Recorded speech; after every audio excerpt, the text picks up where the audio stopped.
uang yang dihasilkan Samsung tuh itu lebih besar daripada seluruh PDB Malaysia di tahun yang sama.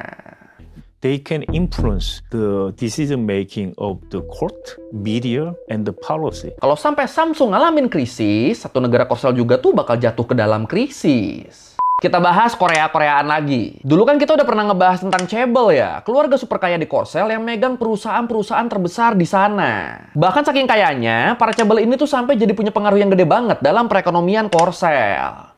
Dan kadang pengaruhnya ini bahkan sampai merambat ke perpolitikan nasional loh. Nah sekarang gue mau ngebahas hal yang masih berkaitan sama Chaebol nih. Ngebahas tentang Samsung, Chaebol terbesar dan paling berpengaruh di Korsel. Ya cakupan bisnisnya Samsung tuh kan emang luas banget kan. Ada di berbagai sektor. Mulai dari elektronik, industri pembuatan kapal, ya pokoknya macam-macam lah. Tapi walaupun bisnis raksasa ini menguntungkan banget buat negaranya, buat Korsel, tapi ternyata ancaman yang ditimbulkan dari dominasi Samsung ini juga tuh nggak main-main loh. Ancamannya serius banget. Iya, ternyata di balik besarnya keuntungan yang diberikan sama Samsung, perusahaan raksasa ini juga tuh berpotensi membahayakan negara loh. Dan bahkan beberapa bahayanya tuh udah terjadi sekarang.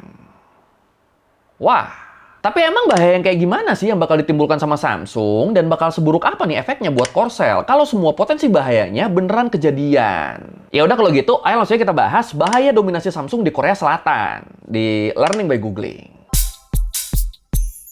Ya, zaman sekarang siapa sih yang nggak tahu Samsung? Perusahaan raksasa dari Korsel yang produk-produknya tuh banyak diminati karena punya kualitas yang bagus. Tapi gue yakin banyak dari lu yang taunya Samsung tuh cuma perusahaan elektronik doang yang ngejual gadget, kulkas, TV, dan elektronik lainnya. Ya itu nggak salah juga sih, soalnya anak perusahaan Samsung Group yang paling besar tuh kan emang Samsung Electronics. Tapi yang harus kita tahu sebenarnya Samsung tuh nggak cuma gerak di elektronik doang loh. Kalau menurut laporan dari Samsung.com tahun 2020 disebut, secara global total jumlah anak perusahaan Samsung tuh ada 244 anak perusahaan yang tersebar di berbagai sektor.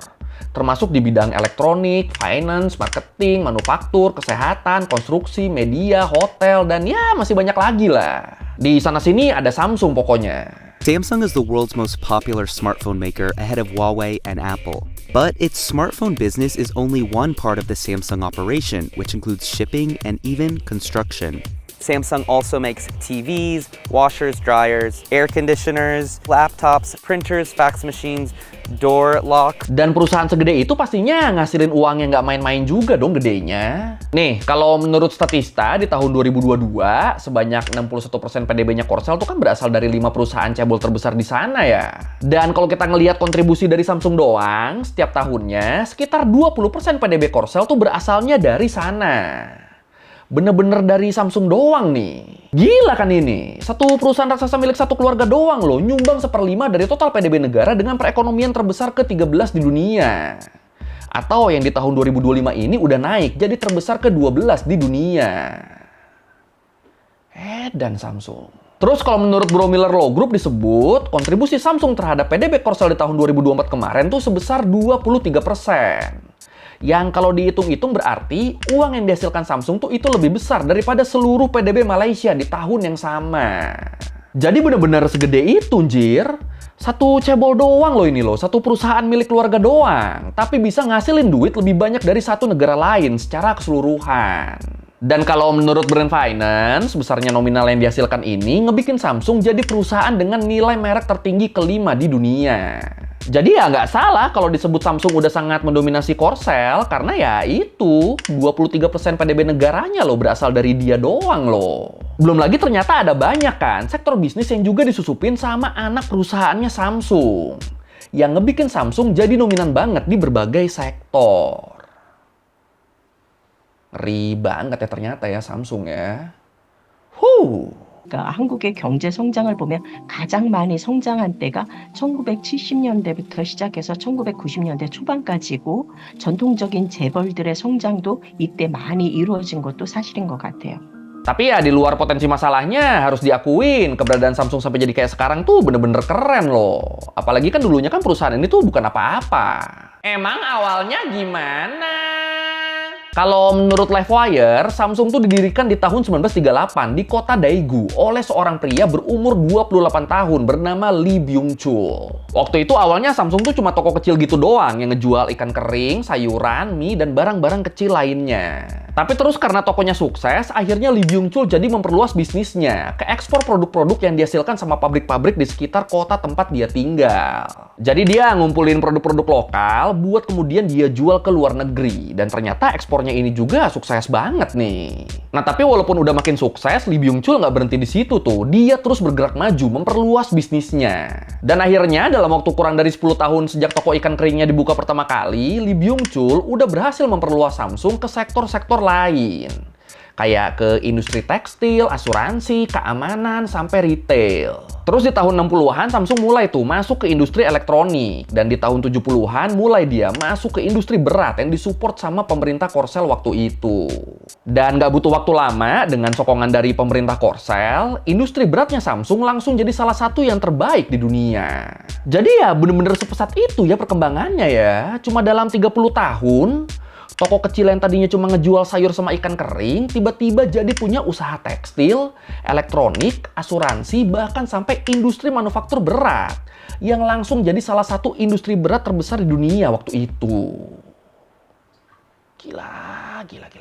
Terus di awal tahun 80-an, Samsung udah memperluas bisnisnya ke Amerika sama Eropa tuh. Dan akhirnya, kayak yang kita tahu, sampai sekarang perusahaan ini masih terus berkembang.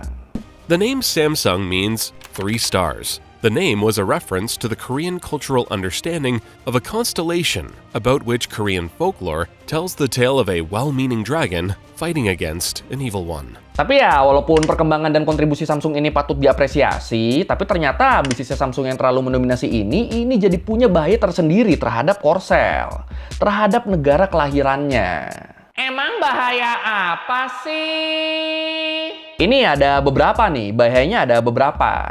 Bahaya pertama tuh, bahaya matinya persaingan dan UKM lokal di Korsel. Kalau menurut Investopedia, banyak UKM dan startup yang nggak bisa bersaing sama perusahaan-perusahaan cebol, termasuk sama Samsung.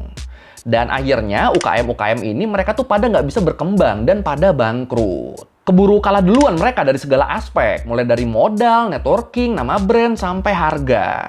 Terus kalaupun ada startup yang bikin inovasi baru, nggak jarang inovasi ini tuh malah dicuri atau perusahaannya dibeli sama cebol-cebol yang udah ada. Jadi ya susah dilawan ini cebol, makin hari makin memonopoli, terutama di sini Samsung. Dan bahaya pertama tadi ini saling berkaitan nih sama bahaya yang kedua, bahaya pengangguran kaum muda. Iya, jadi kalau menurut Brown Political Review, karena anak muda Korsel tuh kompetitif banget, mereka tuh jadi berusaha keras buat bisa kuliah di universitas ternama. Terutama di SKY tuh, Seoul National University, Korea University, sama Yonsei University. Impian banget nih 3 ini nih. Nah, udah kuliah di kampus bergengsi, abis lulus kuliah ya maunya kerja di perusahaan bergengsi juga dong. Terutama perusahaan cebol sebesar Samsung. Wah, itu kalau kesampaian tuh impian banget tuh, kebanggaan banget tuh kalau bisa gawe di situ.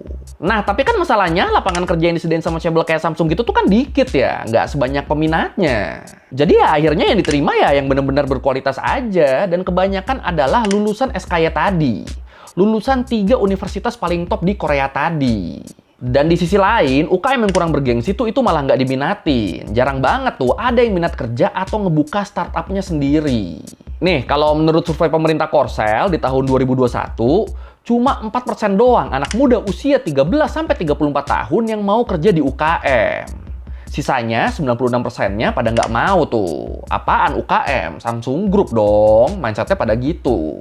Apalagi sektor bisnisnya Samsung tuh kan ada di berbagai bidang ya. Jadi ya mereka pada mikirnya, daripada kerja di bisnis finance A, mending kerja di anak perusahaannya Samsung aja. Daripada ngembangin bioteknologi di perusahaan nggak terkenal, ya mending anak perusahaannya Samsung aja. Pokoknya apa-apa mending Samsung, menang-mendingnya tuh selalu dibandinginnya sama Samsung. Dan akhirnya karena anak mudanya pada nggak mau kerja di UKM yang ada udah akan tertinggal, jadi makin terbelakang deh. Terus pengangguran juga jadi makin banyak karena anak mudanya lebih milih nganggur dan rebahan kalau nggak bisa kerja di perusahaan bergengsi. Ya, nggak bisa masuk Samsung. Udahlah, rebahan aja lah. Banyak tuh anak muda Korsel yang mikir gitu tuh. Ya kalau mungkin lu pengen tahu lebih detail tentang ini, tentang kenapa banyak anak muda Korsel yang lebih milih rebahan daripada kerja, lu bisa nonton di video gue yang ini. Mama marketing. According to a report released by the Bank of Korea, the proportion of economically inactive young people aged between 25 and 34 reached 422,000 in the third quarter of this year. That's up more than 25% from last year when it stood at 336,000. Terus bahaya yang ketiga adalah bahaya dari besarnya pengaruh Samsung terhadap politik nasional Korsel. Nah, iki. Ya, di video kita tentang Chaebol juga kan kita udah pernah ngebahas ya soal suap menyuap antara petinggi Samsung dan pemerintah Korsel. Yang berkali-kali walaupun kena kasus pun mereka tuh masih bisa bebas. Dan alasan dibebasinnya katanya soalnya para tersangka dan keluarganya tuh udah banyak berkontribusi terhadap negara. Jadinya boleh tuh nggak dihukum tuh, boleh dibebasin. Mantap. Nah masalahnya pelanggaran mereka tuh sebenarnya tuh nggak cuma itu loh, nggak cuma suap menyuap. Pelanggaran-pelanggaran yang lebih merugikan orang lain, kayak pelanggaran hak-hak pegawai misalnya, itu juga tuh bukan hal asing buat mereka. Tapi ya tetap lagi-lagi mereka bisa bebas gitu aja. Karena ya mereka kan punya power ya buat itu ya. Punya power buat bisa bebas dari tuduhan. Nah ini kan kalau kayak gini kan jadi sangat terasa tidak adil ya. Jadi kesannya kalau kita bisa ngasih kontribusi besar buat negara, kita bebas tuh mau seenaknya kayak gimana juga nggak apa-apa. Kacau, anjir. A lot of these chiefs, they have been pardoned for their crimes. Why does this keep happening?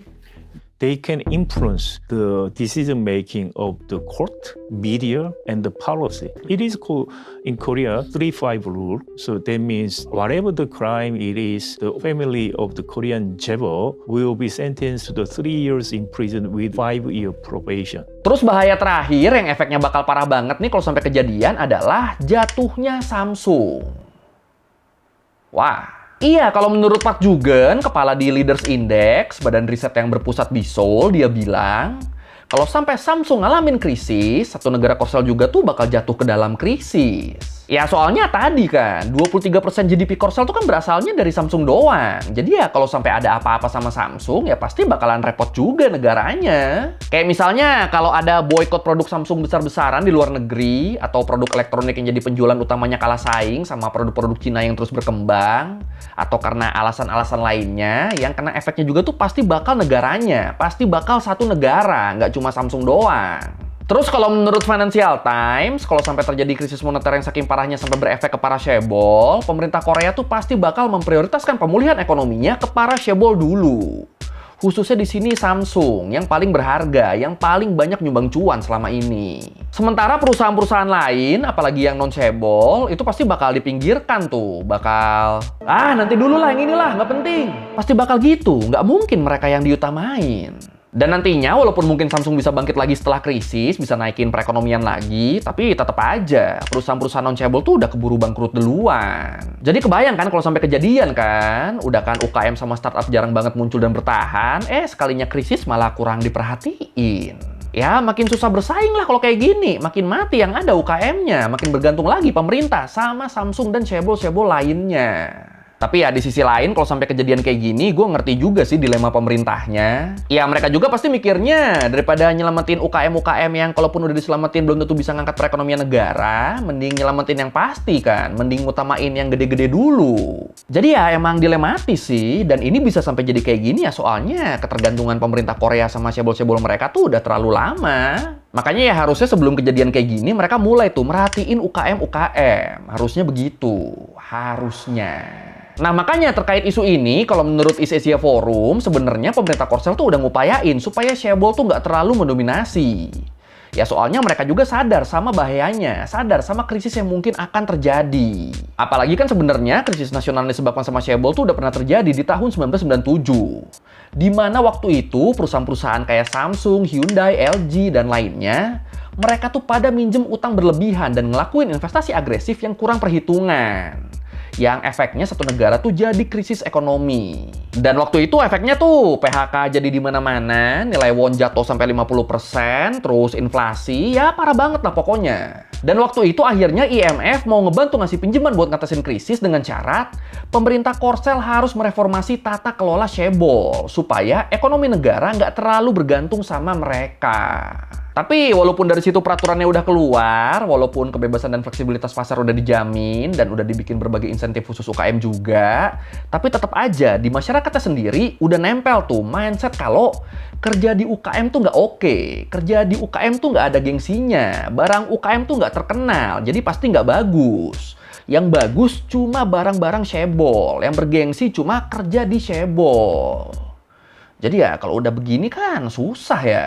Jadi ya kalau udah begini pemerintah Korsel nih bener-bener harus ngeriset semuanya nih, bener-bener harus ngereformasi semuanya. Sampai ke akar-akar mindset soal cebol dan UKM juga tuh harus dibenahin lagi tuh.